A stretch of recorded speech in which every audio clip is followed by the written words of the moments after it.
નમસ્તે વિદ્યાર્થી મિત્રો. શ્રી BM કોમર્સ ભાવનગર ધોરણ 12 વાણિજ્ય વ્યવસ્થા અને સંચાલનમાં પ્રકરણ 2 સંચાલનના સિદ્ધાંતો એનો આપણે અભ્યાસ કરતા હતા. એમાં છેલ્લે હેનરી ફેયોલના આપણે 2 સિદ્ધાંતનો અભ્યાસ કર્યો. આજે આપણે એનો ત્રીજો સિદ્ધાંત જે શિસ્તનો સિદ્ધાંત છે એનો આપણે અભ્યાસ કરીએ. એટલે આગળના સિદ્ધાંતોનો આપણે અભ્યાસ કરીએ. હેનરી ફેયોલના સંચાલનના સિદ્ધાંતો 2 સિદ્ધાંતો આપણે આની પહેલાના લેક્ચરમાં સમજ્યા હતા. એની પછી ત્રીજો સિદ્ધાંત શિસ્તનો સિદ્ધાંત. મિત્રો, કોઈ પણ ધંધાકીય એકમ હોય કે સામાન્ય રીતે તમારો વર્ગખંડ હોય ત્યાં શિસ્ત તો જોવે જ. મસ્તી વાત કરું છું કે તમે તે અનુભવ્યું હશે કે તમારા વર્ગખંડમાં જ્યારે શિસ્ત ન હોય તો તમને કેટલી મુશ્કેલી પડે છે. બરાબર? શિસ્ત અશિસ્ત તમે જ કરો છો અને ખલેલ પણ તમને પડે છે. તો આપણે ધંધાકીય એકમની અંદર હેનરી ફેયોલે જે સિદ્ધાંત આપ્યો શિસ્તનો એના વિશે આપણે જોઈએ કે સાધનોના ઇષ્ટતમ ઉપયોગ અને પ્રવૃત્તિઓના સાતત્ય માટે ઔદ્યોગિક શિસ્ત હોવી જરૂરી છે.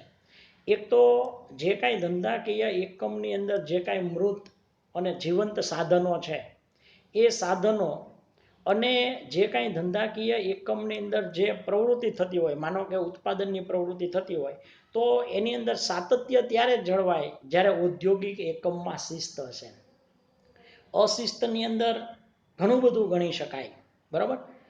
કોઈ પણ આયોજનના અભાવે, માનો કે કાચો માલ ન હોય, કર્મચારી પૂરતા પ્રમાણમાં ન હોય, કોઈ કર્મચારી રજા ઉપર રહે તો એની જગ્યાએ બીજા કર્મચારીને ગોઠવવામાં ન આવે, કર્મચારીઓ હડતાલ ઉપર જાય, આ બધી અશિસ્ત છે.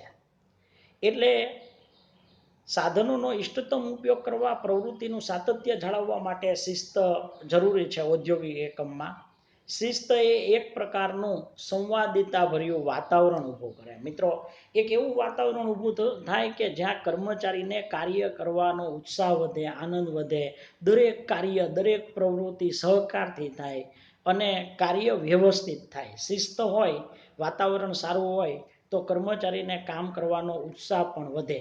અને ઔદ્યોગિક શિસ્ત માટે સામાન્ય રીતે ચોક્કસ પ્રકારના નિયમો અને આચાર સંહિતા હોવી જોઈએ. ઘણા બધા અમુક ધંધાકીય એકમમાં સમય પાલન માટે નિયમો હોય કે કોઈ પણ કર્મચારી જો નિર્ધારિત સમય કરતાં મોડા આવે તો તેને કામ પર રાખવામાં આવતા નથી, તેને ઘરે વહી જવાનું એ દિવસે. તો કહેવાનો મતલબ એ છે કે આ પ્રકારના નિયમો અને આચાર સંહિતાને કારણે શિસ્ત જળવાય છે. બરાબર? અને શિસ્ત હશે તો જ ધંધાકીય એકમની અંદર દરેક કાર્ય વ્યવસ્થિત થશે, કાર્યની અંદર સામાન્ય રીતે બગાડ ઓછો થશે અને કર્મચારીને કાર્ય કરવામાં આનંદ આવશે. એટલે કર્મચારી પોતાનું કાર્ય સારી રીતે કરી શકે અને એને કારણે સામાન્ય રીતે એક અનુશાસન સ્થપાય કે ભાઈ એક કાર્ય કરવાની પદ્ધતિ, શિસ્તને કારણે કાર્ય સરળતાથી થઈ શકે અને કર્મચારીઓ મોટી સંખ્યામાં હોય ત્યારે શિસ્ત અને આચાર સંહિતા મારફતે અંકુશ સરળ બને છે. એટલે મોટા ધંધાકીય એકમમાં આપણને ખબર છે કે મોટી સંખ્યાની અંદર કર્મચારીઓ હોય અને ત્યારે જો શિસ્ત અને આચાર સંહિતા ન હોય તો એને અંકુશ કરવો મુશ્કેલ બને. એટલે શિસ્ત અને આચાર સંહિતાને કારણે અંકુશ સરળ બને છે. દરેક કર્મચારી પોતાનું કાર્ય વ્યવસ્થિત રીતે કરી શકે, કર્મચારીને કાર્ય કરવાની અંદર ઉત્સાહ વધે, આનંદ વધે, પોતાનું કાર્ય વ્યવસ્થિત રીતે એ પૂરું કરી શકે, સંચાલકો પણ સરળતાથી કામ લઈ શકે. એટલે શિસ્ત હશે તો સંચાલકોને કામ લેવામાં પણ સરળતા હશે, કારણ કે દરેકને જે જવાબદારી સોંપવામાં આવે, જે કાર્ય સોંપવામાં આવે એનો ખ્યાલ હશે અને જે કાંઈ આચાર સંહિતા નિયમો હોય એનાથી પણ આખું એકમ છે એ વાકેફ હોય. એટલે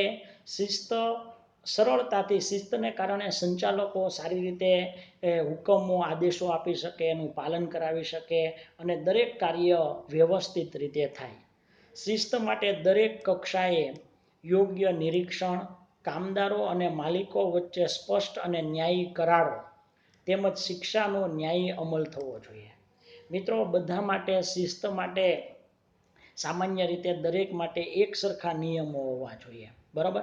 અને યોગ્ય નિરીક્ષણ થવું જોઈએ. તો નિરીક્ષણથી ખ્યાલ આવશે કે ક્યાં અશિસ્ત છે, ક્યાં કાર્ય બરોબર થતું નથી, ક્યાં બગાડ થાય છે, ક્યાં કાર્યની અંદર બેદરકારી રાખવામાં આવે છે, એનો ખ્યાલ આવશે.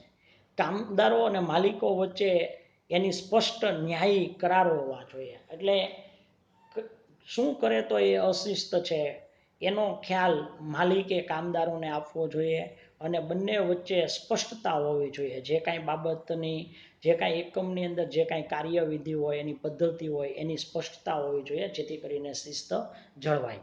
બરાબર. એક બધા કર્મચારી માટે એક સરખા નિયમો હોવા જોઈએ. એમાં અમુકને બાંધછોડ આપીએ, અમુકને છૂટછાટ આપવામાં આવે અને અમુક કર્મચારી પાસે કડક અમલીકરણ કરવામાં આવે તો એ યોગ્ય નથી. એ શિક્ષાનો ન્યાયી અમલ થયો ન કહેવાય. એટલે એનો ન્યાયી અમલ થવો જોઈએ, જેથી કરીને શિસ્ત જળવાઈ રહે. તો શિસ્તનો સિદ્ધાંત એ ખૂબ જરૂરી છે કોઈ પણ ધંધાકીય એકમ માટે. જો શિસ્ત હોય તો ઘણા બધા પ્રશ્નો છે એ હલ થઈ જાય અને ધંધાકીય એકમની પ્રવૃત્તિની અંદર સાતત્ય રહે, સરળતા રહે અને એક આનંદ અને સહકાર ભર્યું વાતાવરણ શિસ્તને કારણે ઊભો થાય. તો આ શિસ્તનો સિદ્ધાંત. એની પછીનો આપણે સિદ્ધાંત જોઈએ, હુકમની એક વાક્યતાનો સિદ્ધાંત. મિત્રો, હુકમની એક વાક્યતાનો સિદ્ધાંત એટલે કે સામાન્ય રીતે કોઈ કર્મચારી હોય, માનો કે એક તમને સામાન્ય ઉદાહરણ આપું કે તમને માનો કે જુદા જુદા એક જ સમયે 5 શિક્ષકો જુદા જુદા કામ સોંપે કે આ કરજે, આ કરજે, આ કરવાનું છે, તો તમે મુશ્કેલી અનુભવશો કે કોનું કામ કરવું, કોનું ન કરવું, કયું કામ પહેલાં કરવું, કયું પછી કરવું.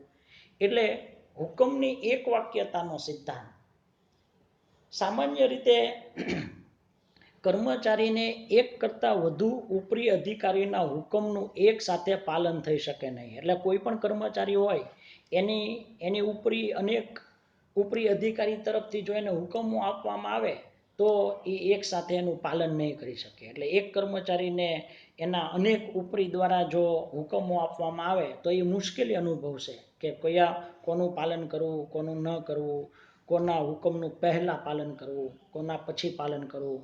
બરાબર. એટલે શિસ્તનો સિદ્ધાંત એમ કહે છે કોઈ પણ કામગીરી કે પ્રવૃત્તિ અંગે કર્મચારીને એક જ ઉપરી અધિકારી તરફથી હુકમ આપવા જોઈએ. એટલે એક જ ઉપરી અધિકારી છે એ એક જ ઉપરી અધિકારી તરફથી એને હુકમો છે એ મળવા જોઈએ. એટલે એક ઉપરી અધિકારી તરફથી જો હુકમો આપવામાં આવે તો એ મુશ્કેલી ન અનુભવે. એને ખ્યાલ હોય કે આજ મારા ઉપરી છે અને એના જ હુકમનું મારે પાલન કરવાનું છે. એનો અર્થ એમ પણ થાય કે કોઈ એક કાર્ય માટે કે વિભાગ માટે કર્મચારીઓ એક જ અધિકારીને જવાબદાર હોવા જોઈએ. એટલે કોઈ કાર્ય માટે કે કોઈ વિભાગ માટે જે મુખ્ય અધિકારીની નીચે જે કામ કરતા એના તાબેદાર કર્મચારીઓ હોય એને એક જ અધિકારીને જવાબદાર રહેવું જોઈએ. એટલે એ જે કાંઈ કામ સોંપે એ કરવાનું અને એ અધિકારીને પોતે એ જવાબદાર હોય. બરાબર. દાખલા તરીકે શાળાની અંદર આચાર્ય છે એ આચાર્ય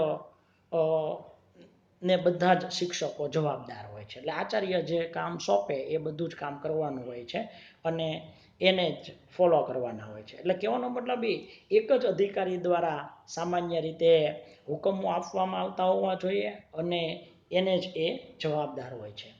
હુકમની એક વાક્યતાના સિદ્ધાંતને કારણે કર્મચારીમાં હુકમને લગતી કોઈ મૂંઝવણ ઊભી થાય નહીં. એને ખ્યાલ હોય કે મારે કોના હુકમો માનવાના છે, કોના હુકમનું પાલન કરવાનું છે. બરાબર. એટલે સામાન્ય રીતે એ મૂંઝવણ ન અનુભવે. એક સાથે અનેક હુકમો પણ કાર્યનો બોજો પણ એટલો બધો ન વધી જાય. કારણ કે એક જ ઉપરી અધિકારી હોય તો એને ખ્યાલ હોય કે મેં એને કેટલા કામ સોંપ્યા છે. એક કરતાં વધુ અધિકારીઓ દ્વારા જો હુકમ આપવામાં આવે તો કર્મચારી મૂંઝવણ ઊભી થાય છે. એને મૂંઝવણ ઊભી થાય કોના હુકમ માનવા, કોના ન માનવાના. ઘણીવાર એની કાર્યક્ષમતા કરતાં અનેક ગણા કામ એને આવી જાય. કારણ કે અનેક કર્મચારી દ્વારા હુકમ આપવામાં આવતા હોય તો એનો કાર્યભાર પણ જળવાય નહીં. એટલે તેને કારણે ઔદ્યોગિક શિસ્ત જળવાતી નથી. એટલે હુકમની એક વાક્યતામાં એમ કહેવામાં આવે છે કે એક જ ઉપરી અધિકારીને એની તાબા નીચે કામ કરતા કર્મચારીઓ છે એને જવાબદાર હોવા જોઈએ. એક કરતાં વધારે અધિકારીઓ દ્વારા હુકમ આપવા જોઈએ નહીં.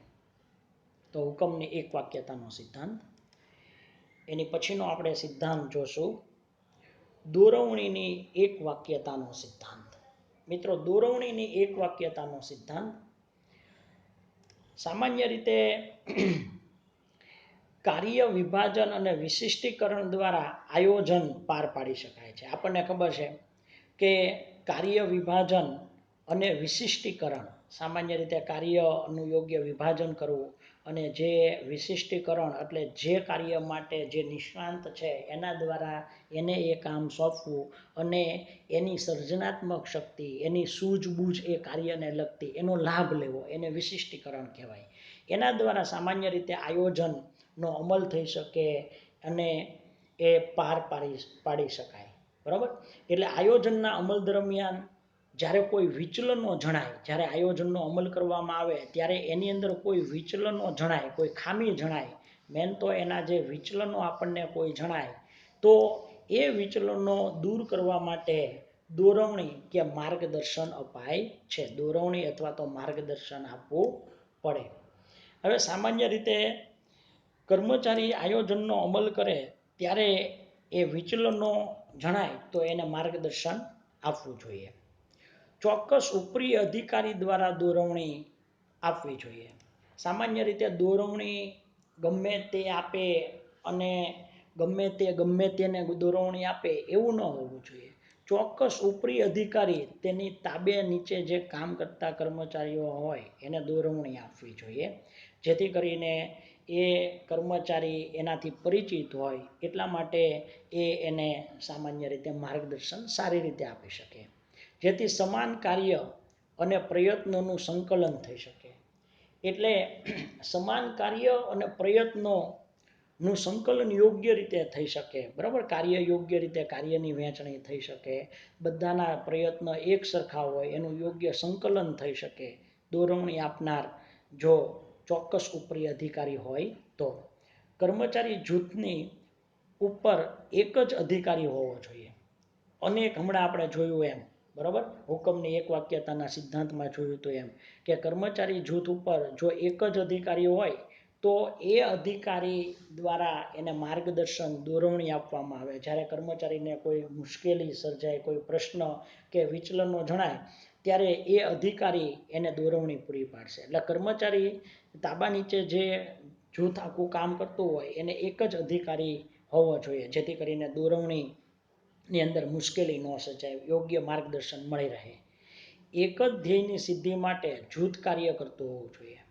હવે સામાન્ય રીતે જે આખું જૂથ કાર્ય કરે એ જૂથનો ઉદ્દેશ એક સમાન હોવો જોઈએ. એટલે એક જ ધ્યેય સિદ્ધ કરવા માટે આખું જૂથ કાર્ય કરતું હોવું જોઈએ, જેથી કરીને એ જૂથને એક સરખી દોરવણી આપી શકાય. આખું જૂથ છે એ જૂથમાં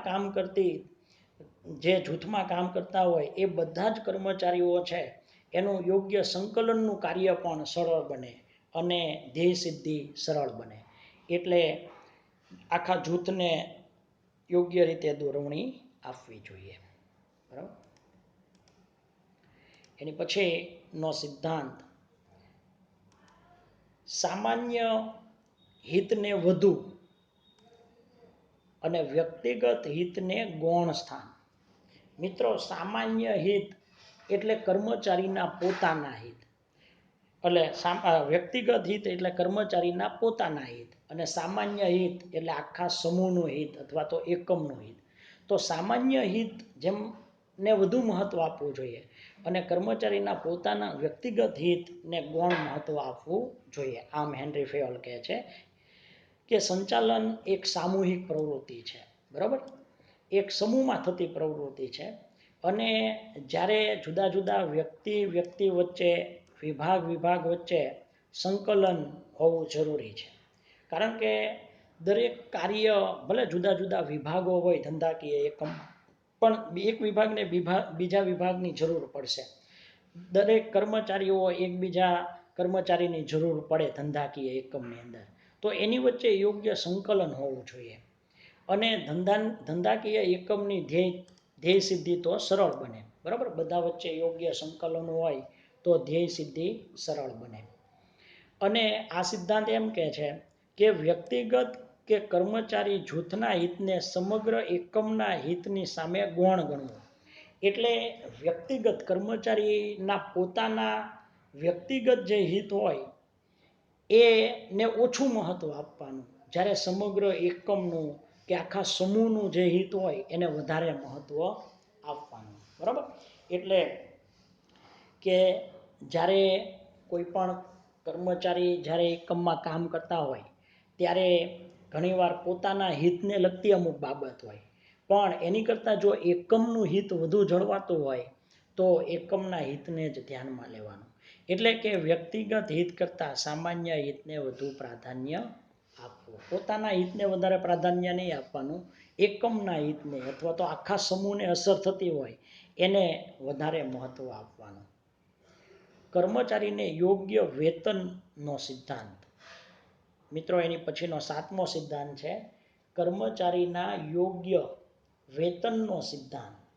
તો આ કર્મચારીના યોગ્ય વેતનનો સિદ્ધાંત એને સામાન્ય રીતે યોગ્ય વેતન એટલે એને યોગ્ય વેતન મળવું જોઈએ, સારું વેતન મળવું જોઈએ એમ કહેવા માંગે છે. કર્મચારી જે સેવા આપે છે તેના બદલામાં તેને જે વળતર મળે છે એને આપણે વેતન કહીએ. એટલે કર્મચારી પોતાનું કામ કરી અને સેવા આપે છે, એના બદલામાં એને શું મેળવે છે? વળતર મેળવે છે. એ જે વળતર મળે છે એને આપણે વેતન કહીએ છીએ. બરાબર, તો આ સિદ્ધાંત મુજબ પેઢીના કર્મચારીને ચૂકવવામાં આવતું વેતન ન્યાયી હોવું જોઈએ. એક તો વેતન કેવું હોવું જોઈએ? ન્યાય. એક સરખું કામ કરતા હોય તો એક કર્મચારીને વધુ વેતન આપવામાં આવે, બીજા કર્મચારીને ઓછું વેતન આપવામાં આવે તો એ યોગ્ય નથી અને ન્યાયી વેતન ન કહેવાય. બરાબર, એટલે કે ન્યાયી વેતન હોવું જોઈએ. સામાન્ય રીતે નિયમ અનુસાર વેતનની ચૂકવણી થવી જોઈએ. વેતન માટેના કોઈ યોગ્ય નિયમો હોવા જોઈએ અને એ નિયમ અનુસાર વેતનની ચૂકવણી થવી જોઈએ. માલિક અને કર્મચારી વચ્ચેના સંબંધો છે એ સુદૃઢ બનાવે એ પ્રમાણે વેતન હોવું જોઈએ. કે કર્મચારીને સામાન્ય રીતે સંતોષ થાય, સમાન કામ કરતા કર્મચારીને સમાન વેતન મળે. બરાબર છે, સમાન કામ સમાન વેતન એ પ્રમાણે વેતન મળવું જોઈએ. એટલે એકમમાં બધા જ કર્મચારીઓ એક સરખી કાર્યક્ષમતાથી કાર્ય કરતા નથી, કારણ કે આપણને ખ્યાલ છે કે દરેક વ્યક્તિઓની કાર્યક્ષમતા અલગ અલગ હોય છે. એટલે એકમમાં એક સરખું કામ કરતા અનેક કર્મચારી હોય તો અમુક કર્મચારીની કાર્યક્ષમતા સારી હોય, અમુકની ઓછી હોય, તો દરેક કર્મચારીને પોતાની કાર્યક્ષમતા પ્રમાણે વેતન આપવું જોઈએ. એટલે કે કાર્યદક્ષ કર્મચારી કે જેઓ નિશ્ચિત કરતાં વધારે ઉત્પાદકતાને કામ આપે, જે કર્મચારી છે એ સામાન્ય રીતે વધારે ઉત્પાદનને કામ આપે, એટલે કુલ ઉત્પાદનની અંદર એ કર્મચારીનો ઉત્પાદનમાં જો ફાળો વધુ હોય તો એ કર્મચારીને એની કાર્યક્ષમતાનો બદલો મળવો જોઈએ. એટલે વધુ કામ કરતા કર્મચારીને ઓછા કામ કરતા કર્મચારીને બધાને એક ગણવામાં આવે તો જે વધુ કાર્ય કરે છે એ કર્મચારીનો ઉત્સાહ છે એ ઘટશે. અને એટલા માટે આપણે અગાઉ પણ જોયું હતું. બરાબર, આ વેતનની અંદર ફેડરિક ટેલરના સિદ્ધાંતની અંદર વૈજ્ઞાનિક સંચાલનના સિદ્ધાંતમાં આપણે જોયું હતું કે એને તો ઉત્તેજક વેતનની હિમાયત કરી હતી અને એણે એમ જ કીધું હતું કે જે કર્મચારીનો કુલ ઉત્પાદનમાં ફાળો વધુ હોય, જે વધુ કાર્યક્ષમતાવાળો કર્મચારી હોય તેને ઉત્તેજક વેતન વધુ મળવું જોઈએ અને 30 થી 100% જેટલું વધારે વેતન આપવાની વાત તેણે કરેલી હતી, ફેડરિક ટેલરે. બરાબર, તો અહીંયા પણ યોગ્ય એની કાર્યક્ષમતાનો બદલો મળવો જોઈએ એ જ વાત છે. સામાન્ય રીતે મજૂર એનાથી શું ફાયદો થશે? તો કે એનાથી મજૂર ફેરબદલી દર ઘટશે. એટલે મજૂર ફેરબદલી દર ઘટે, યોગ્ય વેતન મળતું હોય તો એ કર્મચારી છે એ એકમ છોડીને જશે નહીં. એટલે એકમની અંદર લાંબો સમય ટકી રહે કોઈ પણ કર્મચારી એ એકમ માટે ખૂબ જ ફાયદાકારક છે. એટલા માટે કે નવા કર્મચારી બદલાય તો એને એકમની કાર્યવિધિ પદ્ધતિથી વાકેફ કરવા પડે, એને તાલીમ આપવી પડે. એટલે કહેવાનો મતલબ એ છે કે મજૂર ફેરબદલી દર ઘટે તો એકમ છે એ સ્થિર ગણાય, એકમને સફળતા ઝડપથી મળે. કુશળ કારીગરો માટે બોનસ, નફા ભાગ, સંચાલક મંડળમાં પ્રતિનિધિત્વ, આ બધા પ્રોત્સાહક યોજનાઓ પણ અમલમાં મૂકવી જોઈએ. એટલે જે કર્મચારીઓ કુશળ છે, જેની સામાન્ય રીતે કાર્યક્ષમતા સારી છે, એને બોનસ, નફા ભાગ, નફો સારો એકમને થયો હોય તો એમાંથી અમુક ભાગ આપવો. સંચાલક મંડળમાં પ્રતિનિધિત્વ, કારણ કે સંચાલકોએ અમુક પ્રકારના નિર્ણયો લેવા માટે આવા કુશળ કર્મચારીઓ હોય એને પણ પોતાના મંડળમાં સામેલ કરવા જોઈએ, જેથી કરીને નિર્ણય એ વધુ સારો લઈ શકે. આવા બધા પ્રોત્સાહન યોજનાઓ બનાવી અને એનો અમલ કરવો જોઈએ. એટલે કર્મચારીના યોગ્ય વેતનનો સિદ્ધાંત. એની પછી કેન્દ્રીકરણનો સિદ્ધાંત. મિત્રો, કેન્દ્રીકરણ અને વિકેન્દ્રીકરણ બે આવે છે. સત્તા પોતાને હસ્તક રાખવી એને આપણે કેન્દ્રીકરણ કહીએ, અને વિકેન્દ્રીકરણ એટલે તમામ સપાટીએ કર્મચારીને સત્તા સોંપવી, કર્મચારીને એના કામ માટેની સત્તા, નિર્ણય લેવાની સત્તા સોંપવી. તો નાનું એકમ હોય તો કેન્દ્રીકરણનો સિદ્ધાંત ચાલે. કેન્દ્રીકરણનો સિદ્ધાંત વ્યવસ્થા તંત્રના માળખાને સફળ બનાવવા માટે કેટલા અંશે સત્તાનું કેન્દ્રીકરણ કરવું કે વ્યય કેન્દ્રીકરણ કરવું એ સ્પષ્ટતા હોવી જોઈએ. એટલે એ ખ્યાલ હોવો જોઈએ કે સત્તાનું કેન્દ્રીકરણ કરવું, કેટલી સત્તા પોતાની પાસે રાખવી, કેટલી સત્તા સામાન્ય રીતે જુદા જુદા અધિકારીઓને, જુદા જુદા વિભાગ માટે, જુદા જુદા અધિકારી નીચે કામ કરતા તાબેદારોને સત્તા આપવી, એની સ્પષ્ટતા હોવી જોઈએ. વ્યવસ્થા તંત્રમાં જેટલા અંશે સત્તા સોંપણી થઈ નથી તેને કેન્દ્રીકરણ કહેવાય. એટલે કેન્દ્રીકરણ એટલે સત્તાની સોંપણી ન કરવી, સત્તા છે એ પોતાને હસ્તક રાખવી, એને આપણે સામાન્ય રીતે કેન્દ્રીકરણ કહીએ. એટલે સત્તાની સોંપણી ન કરવી ટૂંકમાં, બરાબર. કોઈ બધા જ નિર્ણયો લેવાની, તમામ પ્રકારની પ્રવૃત્તિ એ કરવાની સત્તા જો કોઈ પોતાના હસ્તક રાખીને એકમ ચલાવે તો એને સત્તાનું કેન્દ્રીકરણ કહેવાય. પણ જુદા જુદા વિભાગો, જુદા જુદા અધિકારીઓને જુદી જુદી સત્તા આપવામાં આવે કાર્ય કરવા માટે, નિર્ણય લેવા માટે, તો એને આપણે વિકેન્દ્રીકરણ કહેવાય. કર્મચારીની શક્તિનો શ્રેષ્ઠ ઉપયોગ થાય તે માટે કેન્દ્રીકરણનો સિદ્ધાંત અપનાવવો જરૂરી છે. કારણ કે કેન્દ્રીકરણને કારણે સામાન્ય રીતે તમામ કર્મચારીઓ છે એ તમામ કર્મચારીઓ સામાન્ય રીતે એના ઉપરીઓ દ્વારા જે કાંઈ કાર્ય આપવામાં આવે એનું પાલન કરશે. એટલે શક્તિનો શ્રેષ્ઠ ઉપયોગ કરવા માટે કેન્દ્રીકરણ જરૂરી છે. પણ જ્યારે મોટા કદના એકમોમાં કેન્દ્રીકરણ ઓછું સફળ થાય. મિત્રો, નાનું એકમ હોય તો કેન્દ્રીકરણ ચાલે, કારણ કે પ્રવૃત્તિ ઓછી હોય, ઓછા કર્મચારીઓ હોય, એટલે બધી જ સત્તા પોતાના હસ્તક રાખીને એકમ ચલાવે તો ચાલે. પણ જ્યારે એકમ મોટું હોય, કંપની સ્વરૂપનું હોય, અનેક પ્રકારની પ્રવૃત્તિ કરવાની હોય, પ્રવૃત્તિને જુદા જુદા વિભાગોમાં વહેંચવામાં આવે, અનેક અધિકારીઓની નિમણૂક કરવાની હોય, ત્યારે કેન્દ્રીકરણથી સામાન્ય રીતે પ્રવૃત્તિ યોગ્ય રીતે ન થાય, એમાં જટિલતા આવે, પ્રવૃત્તિ ગૂંચવાય. એટલે ત્યારે કેન્દ્રીકરણ સફળ થાય નહીં, ત્યારે તો વિકેન્દ્રીકરણ જ યોગ્ય છે. એટલે એકમના કદ મુજબ કેન્દ્રીકરણ કે વિકેન્દ્રીકરણ છે એનો નિર્ણય લેવો જોઈએ. એટલે એકમના કદ મુજબ કેન્દ્રીકરણ અને વિકેન્દ્રીકરણ અપનાવવું જોઈએ. કેન્દ્રીકરણ કે વિકેન્દ્રીકરણ એ એકમ કેટલા કદનું છે, એનો પ્રકાર કયો છે, પ્રવૃત્તિ કઈ છે, આ બધી બાબતો ધ્યાનમાં રાખી અને નક્કી કરવું જોઈએ. એની પછીનો આપણે સિદ્ધાંત જોઈએ, 9મો સિદ્ધાંત, સત્તાની રેખિક સાંકળનો સિદ્ધાંત. મિત્રો, સત્તાની રેખિક સાંકળનો સિદ્ધાંત, જેને હુકમની એક વાક્યતાનો સિદ્ધાંત તરીકે પણ ઓળખવામાં આવે છે. એટલે સત્તાની રેખિક સાંકળનો સિદ્ધાંત કે હુકમની એક વાક્યતાનો સિદ્ધાંત પણ કહેવાય. સામાન્ય રીતે સત્તાની રેખિક સાંકળ એટલે જે જુદી જુદી સપાટીઓ હોય, બરાબર, ઉચ્ચ સપાટી, ઉચ્ચ વહીવટી અધિકારીથી લઈ અને તળ સપાટીના કર્મચારી સુધીની સાંકળ રચવા ઉપર ભાર મૂકે છે. એટલે આપણે પ્રકરણ 1ની અંદર અભ્યાસ કર્યો હતો સંચાલનની જુદી જુદી સપાટી, ઉચ્ચ સપાટી, મધ્યમ, તળ સપાટીએ. તો આવી સપાટીને કારણે કાર્ય સરળ થાય છે. સત્તાની સાંકળ ઉચ્ચ સંચાલકોથી લઈ અને તળ સપાટી સુધી વણ તૂટેલી રહેવી જોઈએ. એટલે સત્તાની સાંકળ જો ઉચ્ચ સપાટીથી શરૂ કરી અને જો તળ સપાટી સુધી યોગ્ય રીતે રહેવી જોઈએ. એટલે કે આપણને ખબર છે કોઈ પણ સાંકળ હોય એ સાંકળમાં વચ્ચેની કડી જો તૂટી જાય તો સામાન્ય રીતે એ સાંકળ ન રહે, એ કાર્ય વ્યવસ્થિત રીતે થાય નહીં.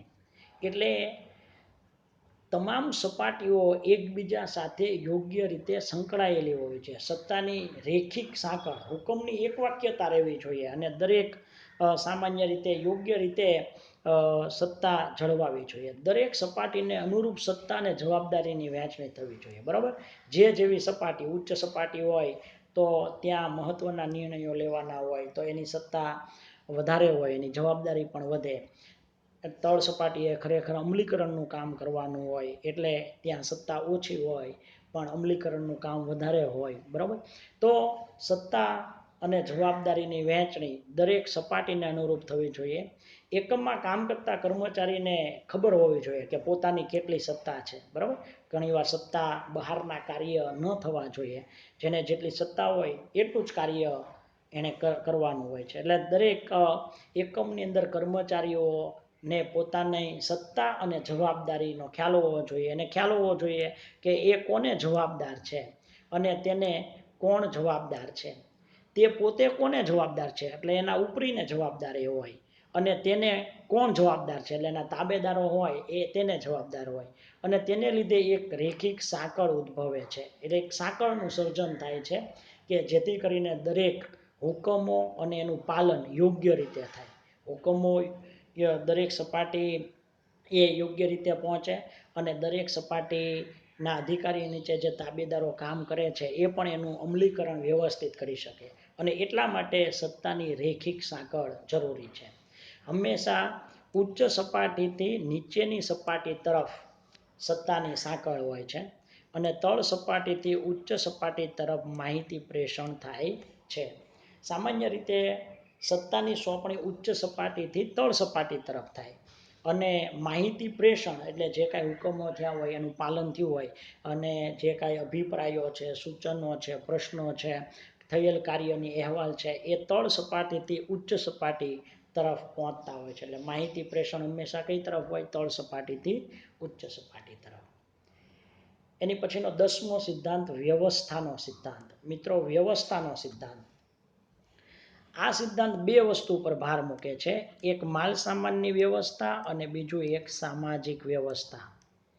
મિત્રો, આપણને ખબર છે કે કોઈ પણ એકમની અંદર ઉત્પાદન પ્રવૃત્તિ થતી હોય ને અમુક કર્મચારી ગેરહાજર હોય તો આખી ઉત્પાદન પ્રવૃત્તિ અટકી જાય.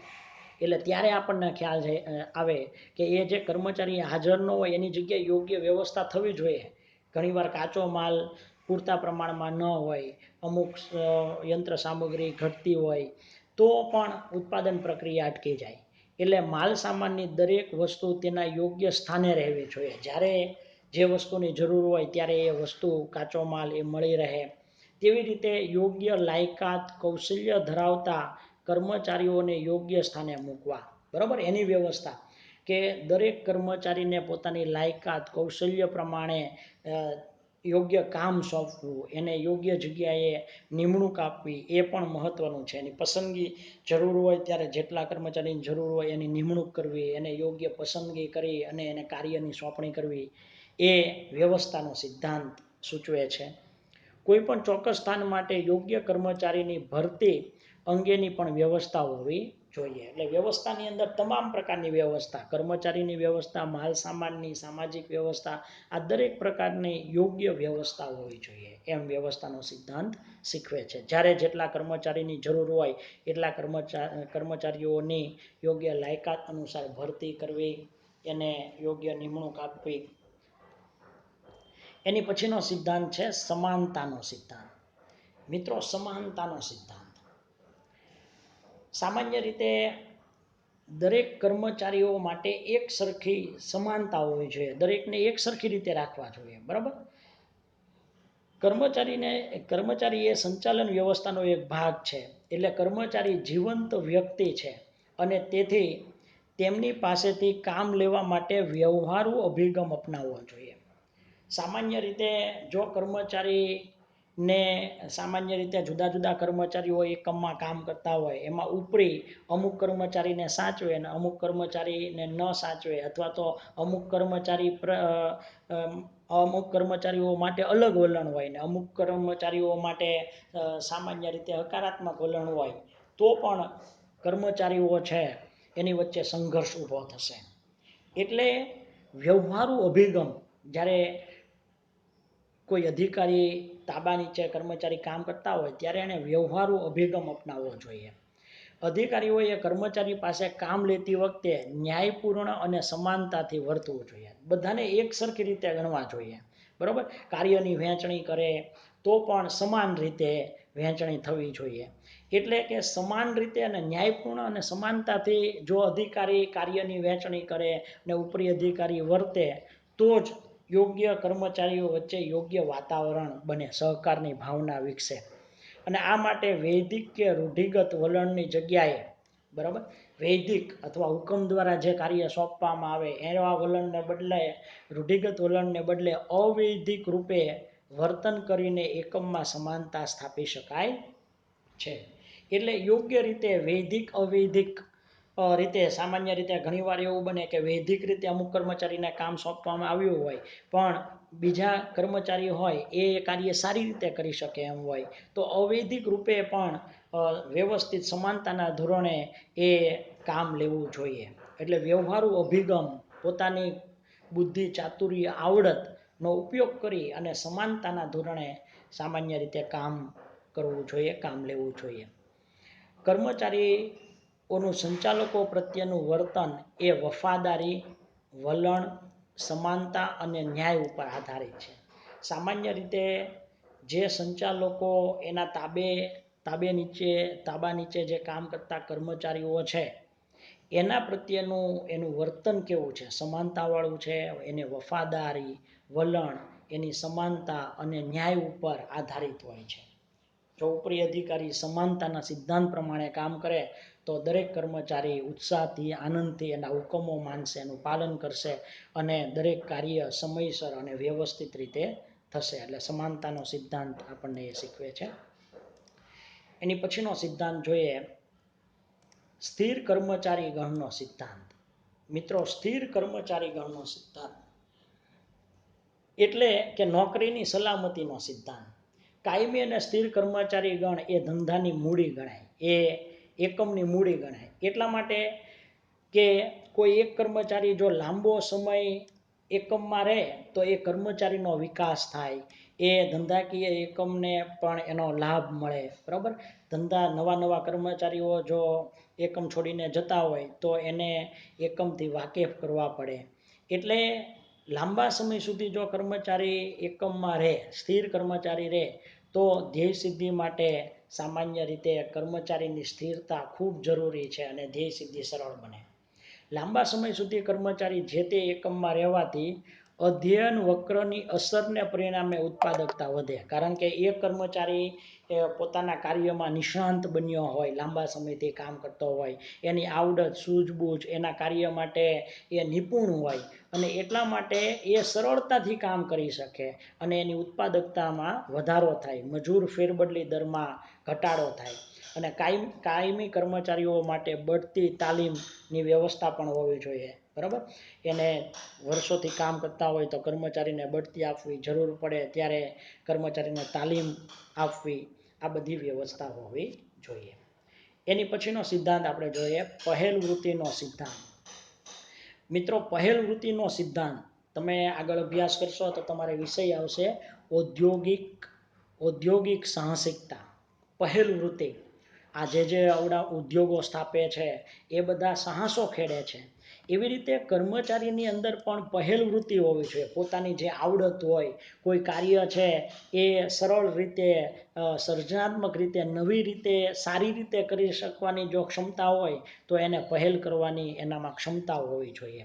સંચાલકોએ એવું ધંધાકીય વાતાવરણ પૂરું પાડવું જોઈએ કે જેથી કરીને કર્મચારીની પહેલ વૃત્તિને પ્રોત્સાહન મળે. પહેલ વૃત્તિને પ્રોત્સાહન, કર્મચારી દબાયેલો ન હોવો જોઈએ, પોતાની કોઈ વાત રજૂ ન કરી શકે, એટલી ઉપરી અધિકારીથી ડર હોય અથવા એને સજા કે બીક લાગતી હોય કે આવું કહીશ અને જો યોગ્ય નહીં થાય તો એની માટે મને જ સામાન્ય રીતે એના માટે જવાબદાર ઠેરવવામાં આવશે. આવું ન થવું જોઈએ. એક એને એવું વાતાવરણ મળવું જોઈએ કે કર્મચારીને જે કાંઈ આવડત હોય, એની જે કાંઈ સર્જનાત્મક શક્તિ છે, એને કાંઈ એને કહેવાની એને પહેલ એ કરી શકે, એ રજૂ કરી શકે. ટૂંકમાં પહેલ વૃત્તિથી કર્મચારીઓમાં સ્વતંત્ર રીતે કાર્ય કરવાની શક્તિનો વિકાસ થાય. એક તો એ પોતાની રીતે સારી રીતે કાર્ય કરી શકશે અને તેનામાં નેતૃત્વ શક્તિ પણ વિકસે છે. પહેલ વૃત્તિને કારણે નેતૃત્વ શક્તિ વિકસે અને આગળ જતાં કોઈ સામાન્ય કર્મચારી છે એ મેનેજર કે સંચાલક પણ બની જાય. એટલે પહેલ વૃત્તિનો સિદ્ધાંત એની પછીનો સિદ્ધાંત જોઈએ, જૂથ ભાવનાનો સિદ્ધાંત. 14મો સિદ્ધાંત છે જૂથ ભાવનાનો સિદ્ધાંત. મિત્રો, ધંધાકીય એકમમાં અનેક કર્મચારીઓ કામ કરતા હોય અને આ કર્મચારીઓ સાથે મળી અને જૂથ ભાવનાથી જો કામ કરે તો જ ઝડપથી સફળતા મળે. એટલે સફળતાનો આધાર સંચાલકો અને કર્મચારીના પરસ્પર સંબંધ ઉપર રહેલો છે કે સંચાલકો અને કર્મચારીઓ વચ્ચે કેવા પ્રકારનો સંબંધ છે. બંને વચ્ચે એક તો સંવાદિતતા ભર્યા સંબંધ હોવા જોઈએ. બંને એકબીજાના પ્રશ્ન સમસ્યા સમજતા હોવા જોઈએ અને બંને માટે હકારાત્મક વલણ હોવું જોઈએ. એટલે કે માલિકો કર્મચારીઓ પ્રત્યે હકારાત્મક વલણ હોય તો સામાન્ય રીતે એના પ્રશ્નો સમજી અને એનું યોગ્ય હકારાત્મક નિવારણ કરી શકે, પ્રશ્ન સમસ્યા ઉકેલી શકે. અને એવી જ રીતે કર્મચારીઓ છે એ એકમને પોતાનું એકમ ગણી અને એ પોતાની પૂરી કાર્યક્ષમતાથી કામ કરતા હોવા જોઈએ. સંચાલકો અને કર્મચારીઓ વચ્ચે જૂથ ભાવના પેદા થાય એવું વાતાવરણ એક સર્જાવવું જોઈએ કે બંને વચ્ચે જૂથ ભાવના, જૂથથી સહકારથી કામ થતું હોવું જોઈએ. તમામ કર્મચારીઓ જૂથ બનીને કામ કરવા જોઈએ. એક જૂથથી કામ, આ એનું કામ છે, આ મારું કામ નથી એમ નહીં, આ આપણું કામ છે એમ કરીને કોઈ પણ કાર્ય સામાન્ય રીતે સહકારથી કામ પૂરું થાય એ રીતે કામ થવું જોઈએ. જેથી કરીને એકમની ધ્યેય સિદ્ધિ છે એ સરળ બને, જેથી કરીને એકમ સરળતાથી એ સફળતા મેળવી શકે, એના જે કાંઈ ધ્યેયો છે એ સરળતાથી પ્રાપ્ત થઈ શકે.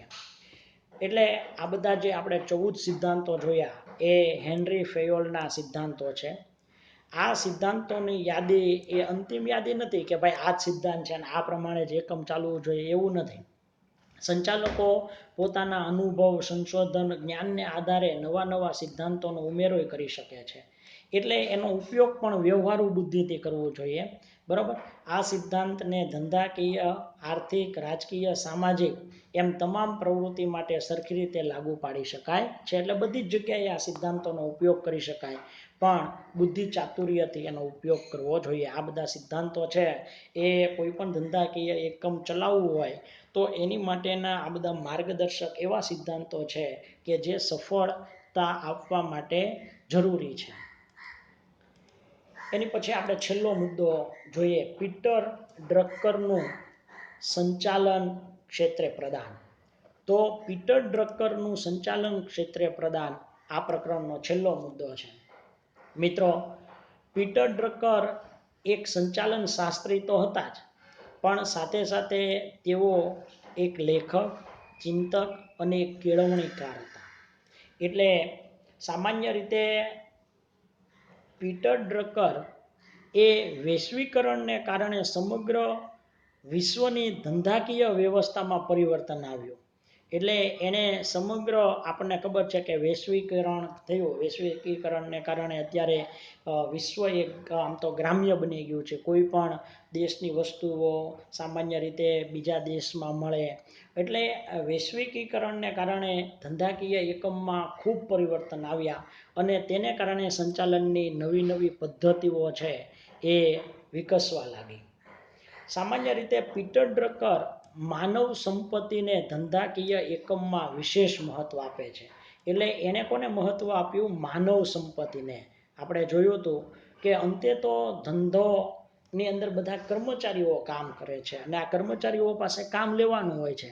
એટલે એને માનવ સંપત્તિને મહત્વ આપ્યું. આ ઉપરાંત પીટર ડ્રકરે ધ્યેયલક્ષી સંચાલન અને સ્વનિયમનો સિદ્ધાંત મુખ્ય છે. એટલે એને જે પ્રદાન આપ્યું એમાં ધ્યેયલક્ષી સંચાલન, કે કેવું સંચાલન ધ્યેય સુધી પહોંચાડે છે એની વિશે એણે વાત કરી. સ્વનિયમનો સિદ્ધાંત, કે પોતે ધંધાકીય સંચાલન કરવું હોય તો કેવા પ્રકારના સિદ્ધાંતો નિયમો હોવા જોઈએ એને. એટલે ધ્યેયલક્ષી સંચાલન વિશે તેઓ કહે છે કે હેતુ સિદ્ધિ માટે કર્મચારીઓ અને સંચાલકોના ધ્યેયમાં એક સૂત્રતા હોવી જોઈએ. એટલે હેતુ ત્યારે જ સિદ્ધ થાય જ્યારે કર્મચારીઓ અને સંચાલકો આ બંનેના ધ્યેયની અંદર એક સૂત્રતા હોય. બંને સામાન્ય રીતે એકમના હિત માટે કાર્ય કરે છે. બંનેના હિતો ધ્યેયો છે એ એક દિશામાં હોવા જોઈએ. જુદા જુદા ધંધાકીય સ્વરૂપના એકમો માટે ધ્યેયલક્ષી સંચાલન ખૂબ અસરકારક છે. ધ્યેયલક્ષી સંચાલનની જેણે વાત કરી એ ઘણા બધા ધંધાકીય એકમની અંદર ખૂબ અસરકારક છે. તેઓનું પ્રદાન માનવ સંસાધન સંચાલન, બજાર સંચાલન, તણાવ સંચાલનની અંદર મુખ્ય રહેલું છે. આપણે જોઈતી જુદા જુદા કાર્ય વિસ્તારો સંચાલનના એમાં માનવ સંસાધન સંચાલન, બજાર સંચાલન અને તણાવ સંચાલન, બરાબર, એની અંદર એનું પ્રદાન મુખ્ય રહેલું છે. પીટર ડ્રકરને આધુનિક સંચાલનના પિતા તરીકે પણ ઓળખવામાં આવે છે. એટલે એને આધુનિક સંચાલનના પિતા, વૈજ્ઞાનિક સંચાલનના પિતા ફ્રેડરિક ટેલર, પણ આધુનિક સંચાલનના પિતા તરીકે પીટર ડ્રકર ને જાણીતા છે. મિત્રો, થેન્ક યુ વેરી મચ. અહીંયા આપણે પ્રકરણ 2 પૂરું કરીએ છીએ. તમે સમજી અને અભ્યાસ કરો તો એકદમ સરળ છે. આ વિષય રસપ્રદ વિષય છે, તો તમે અભ્યાસ કરજો. આવજો. Thank you.